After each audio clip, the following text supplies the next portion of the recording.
ठाणे की करीब 6000 करोड़ रुपए की सरकारी जमीन को लेकर कांग्रेस नेता विजय वडेट्टीवार ने नागपुर में मीडिया से बातचीत के दौरान राज्य सरकार पर गंभीर आरोप लगाते हुए दावा किया कि मीठागार की 254 एकड़ जमीन को कथित मिलीभगत से निजी कंपनियों के नाम किया गया। आगे वडेट्टीवार ने सरकार की कमजोर पैरवी और लापरवाही के चलते सुप्रीम कोर्ट का फैसला मीरा रियल एस्टेट डेवलपमेंट के पक्ष में होने की बात कही। साथ ही महायुति सरकार पर राज्य को कंगाल करने का गंभीर आरोप लगाया। ठाणे जिल्ह्यातील मुंबई लगत जवळपास 6000 कोटीची जमीन, ज्याचे बाजार मूल्य 6000 कोटी रुपये आहे, ही मूळ जमीन राज्य सरकारची असताना या मुंबईमधील 2 कंपन्यांनी संगनमत करून राज्य सरकारच्या दुर्लक्षामुळे ही जमीन गिळंकृत करायचा पैलवाना प्रयत्न केलेला आहे। साधारणतः 254 एकर ही जागा आहे। यामध्ये the estate development, Meera real estate development यांची संयुक्त नावे ही जागा करण्यात आली आहे। यामध्ये 189 एकर मीरा रियल इस्टेट आणि तदू आपला इस्टेट डेव्हलपमेंट व मीरा रियल इस्टेट, आणि यापैकी 189.51 एकर आणि मीरा रियल इस्टेटच्या नावाने 65.37 एकर। याबाबत माननीय उच्च न्यायालयाने या जमिनी, सरकारी जमिनी, मिठागराच्या जमिनी ज्या मूळ राज्य सरकारच्या होत्या, 48 पासून वारंवार या जमिनीच्या संदर्भात अभिलेखात फेरफार करण्यात आला। त्यानंतर यावरील 2ही कंपन्या सर्वोच्च न्यायालयात गेल्या। सर्वोच्च न्यायालयाने या मूळ जमिनीच्या संदर्भात जिल्हाधिकाऱ्याकडे निर्णय सोपवला। जिल्हाधिकाऱ्यांनी 18 नोव्हेंबर 2022 रोजी ही संपूर्ण जमीन 1900 प्रस्तुत जमिनीच्या मालकी हक्काच्या अनुषंगाने सर्वोच्च न्यायालयात दाखल झालेला सीए क्रमांक 6743/1996 मध्ये न्यायालयाने आदेशान्वये जमीन मालकी हक्कासंदर्भात जिल्हाधिकारी यांच्याकडे अपील करावी असे निर्देश दिले। आणि 18 नोव्हेंबर 2022 रोजी जिल्हाधिकारी ठाणे यांनी या मीरा सॉल्ट वर्क्सचा या कंपन्यांचा दावा फेटाळून लावला आणि जमीन महाराष्ट्र शासनाकडे वर्ग करण्याचे निर्देश दिले।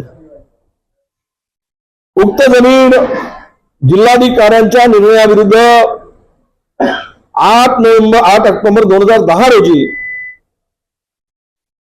कोकण विभागाच्या आयुक्तांनी त्यांची मालकी जिल्हाधिकाऱ्यांच्या आदेशाविरुद्ध निर्णय देऊन या कंपनीच्या नावाने मालकी करण्याचा निर्णय दिला। या आदेशाला केंद्र सरकारने, त्यावेळेस केंद्र सरकारला लीजवर ही जमीन दिली होती। जिल्हा दिवाणी न्यायालयात आव्हान दिलंय आणि सदरचे स्पेशल सिव्हिल सूट क्रमांक 771/2011 हा दिवाणी न्यायालयाने त्यांचा निर्णय मेंटेनॅबिलिटी ज्युरिडिक्शनचा मुद्दा उपस्थित करून 13/4/2018 आदेशान्वये फेटाळला होता।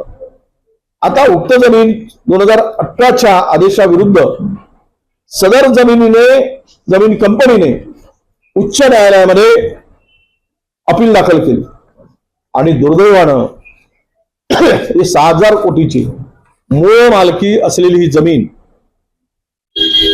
राज्य सरकारच्या संगनमतामुळे,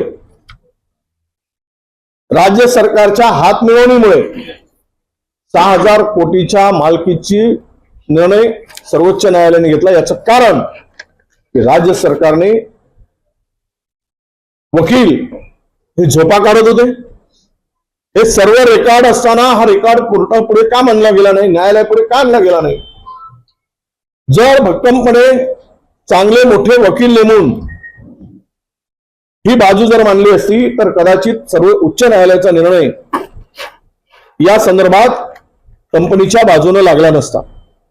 परंतु सरकार कमी पडलं, वकील कमी पडले, यामागे राज्य सरकारची भूमिका ही सदिग्ध अशी भूमिका आहे. कारण 6,000 कोटी रुपयाची ही जमीन आहे आणि अशा स्थितीत आता आम्ही SLP दाखल करू वगैरे म्हणतायत. पहिल्यांदा या संदर्भात मदत करायची आणि प्रकरण बोंबाबोंब झाली की मग अपीलमध्ये जाण्याचा निर्णय घ्यायचा. अपीलमध्ये जाणार कधी, जाणार की नाही केवळ कागदावरच असणार की वेळ मारून येणार आहे. राज्य सरकार किती दिवसात अपीलामध्ये जाणार आहे सर्वोच्च न्यायालयात.